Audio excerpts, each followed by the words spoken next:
ఈరోజు కథలోకి వెళ్దామనేస్తాలు. కరూరు నుండి వచ్చిన వేదక పండితులు రామనాథ గణపతిగళ్ శ్రీరంగంలో నివసించేవారట. వారి భార్య పేరు ధర్మాంబళ్.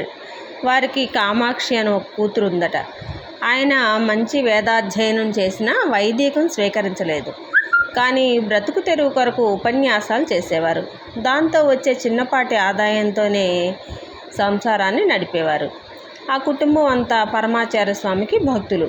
అనుకోకుండా వాళ్ళ అమ్మాయి వివాహం నిశ్చయమైంది. అబ్బాయి వాళ్ళ ఊరికి దగ్గరలో ఉపాధ్యాయుడిగా పనిచేస్తున్నాడు. ధర్మాంబళ్ వాళ్ళ భర్తని ఇలా అడిగింది, మన అమ్మాయి పెళ్ళి కుదిరింది, మన దగ్గర ఉన్న ధనం ఎంత? అందుకు గణపతిగళ్, నీకు తెలియంది ఏముంది, ఇన్నేళ్లుగా కష్టపడి ఒక 5,000 రూపాయలు కూడబెట్టగలిగాను, దాంతో మన అమ్మాయి పెళ్ళి సాధారణంగా జరిపిద్దాము అన్నట్ట. దానికి ఆవిడ కోపంతో, ఎలా చేయగలం పెళ్ళి, నగలు నట్రా కొనాలి, భోజనాల ఖర్చు, అవి ఇవి అన్నీ కలిపి ఇంకో 15,000 రూపాయల దాకా అవసరం అవుతాయని చెప్పిందట. గణపతిగళ్ ఆవిడ వంక చూడగా, మీరేమీ దిగులు పడకండి, నేను ఒక సలహా చెప్తాను. కొన్ని పళ్ళు కొనుక్కొని కాంచీపురం వెళ్ళి మహాస్వామి వారిని కలిసి మన అమ్మాయికి పెళ్ళి కుదిరింది, 15,000 రూపాయలు అవసరమని చెప్పండి, వారు ఖచ్చితంగా మనకు సహాయం చేస్తారు అని చెప్పిందిట. గణపతిగళ్కి ఆ ఆలోచన నచ్చగా, ఇది ఎలా సాధ్యమవుతుంది, జ్ఞానం అడగవలసిన మన జగద్గురువులతో ధనం అడగమంటావా అని అన్నట్ట. కానీ ధర్మాంబళ్ వాదించి చివరికి ఆయన ఒప్పించి మరుసటి రోజు కాంచీపురం వెళ్ళడానికి సిద్ధం చేసిందిట. ఆ రోజు మఠంలో భక్తులు బాగా ఉండటం వల్ల చాలా రద్దీగా ఉందిట. రామనాథ గణపతిగళ్ కూడా ఒక పళ్ళబుట్ట లగ్నపత్రికతో వరుసలో నిలబడ్డాట. మధ్యలో ఎవరో వాళ్ళ పళ్ళబుట్ట తీసుకొని అందరి బుట్టల మధ్యలో పెట్టారట. అందులో ఆహ్వాన పత్రిక ఉంది అని మొత్తుకుంటున్న అతన్ని ఎవరూ పట్టించుకోలేదు. హఠాత్తుగా ఓ స్వరం, ఓ ఎవరు, కరూరు రామనాథ గణపతి ఏనా, రా ఇట్రా, శ్రీరంగంలో అందరూ బాగున్నారా అని వినపడిందట. ఈ మాటలన్నది ఇంకెవరో కాదు, మహాస్వామి వారే. స్వామివారి కుటుంబం విషయాల గురించి ప్రస్తావిస్తూ మాట్లాడుతున్నారు. స్వామివారికి ఆ డబ్బు విషయం ఎలా చెప్పాలో అర్థం కాక చివరికి ఆ విషయాన్ని బయటపెట్టాడు. మిమ్మల్ని కలిసి మా అమ్మాయి వివాహ విషయం చెప్పమని ధర్మాంబళ్ కోరింది అని అతను ముగించకముందే స్వామివారు అతనితో, నా ఆశీర్వాదం నీకు నిండుగా ఉంటుంది, నీకో పని సిద్ధంగా ఉంది, నా కోసం చేయగలవా అని అడిగారట.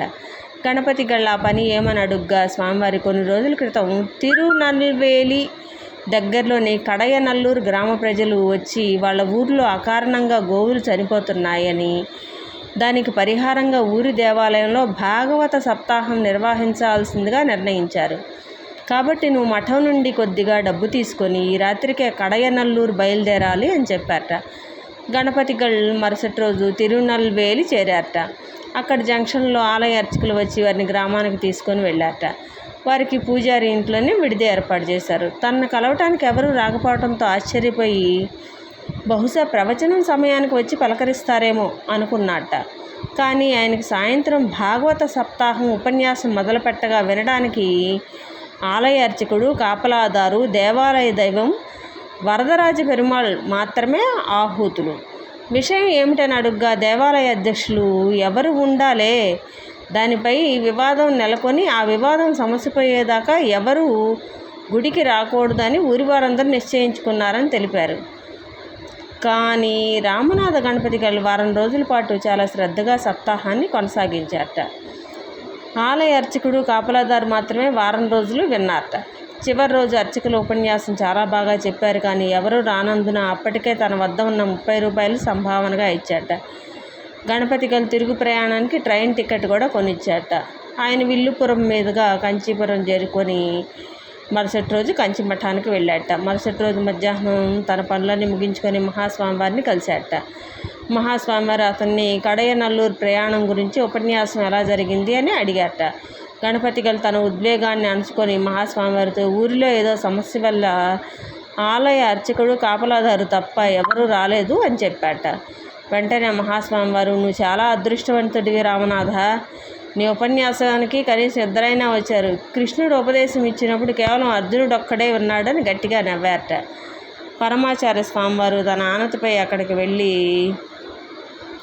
సప్తాహం చేసి వచ్చినందుకు చాలా సంతోషించి వారిని శాలువాతో సత్కరించి దక్షిణగా 1000 రూపాయలు ఇచ్చి ఆశీర్వదించారట. హఠాత్తుగా అప్పుడు గుర్తొచ్చిందట ఆయనకి తను అక్కడికి వచ్చిన అసలు ఉద్దేశం ఏమిటి అని. స్వామివారికి తన కూతురి వివాహం విషయం తెలుపుగా స్వామివారు ఆశీర్వదించి, చంద్రమౌళీశ్వరుని అనుగ్రహంతో పెళ్లి బాగా జరుగుతుంది, దాని గురించి నీవు కలతపడద్దు అని బయలుదేరటానికి అనుమతి ఇచ్చారట. మరుసటి రోజు గణపతి కలిసి శ్రీరంగం చేరుకున్నారట. దారి పొడవునా డబ్బు విషయం తన భార్యకి ఎలా చెప్పాలన్నా ఆలోచిస్తూ ఇంటికి చేరుకున్నట్ట. ఇంటికి వెళ్ళగానే ధర్మాంబళ్ భర్తను ఆహ్వానించి కాళ్ళు కడుక్కోవడానికి నీరందించి పూజ గదిలోకి తీసుకొని వెళ్ళిందట. అక్కడ ఒక వెదురు బుట్టలో పళ్ళు, పట్టుచీర, పట్టు పంచ, పసుపు, కుంకుమ, పూలు, మాంగళ్యము మరియు డబ్బులు కట్ట ఉన్నాయట. అది చూసి గణపతి గళ్ళ నోట మాట రాలేదట. ధర్మాంబళ్ భర్తతో ఈ విధంగా వివరించి చెప్తుందిట.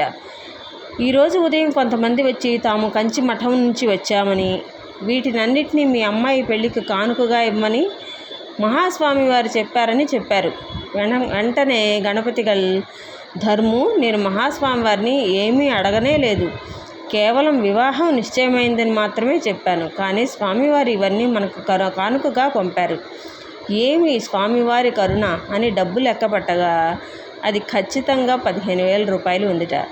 స్వామివారి అనుగ్రహాన్ని తలుచుకొని రామనాథ గణపతి గల్ కంటనీరు ఆపుకోలేకపోయారట.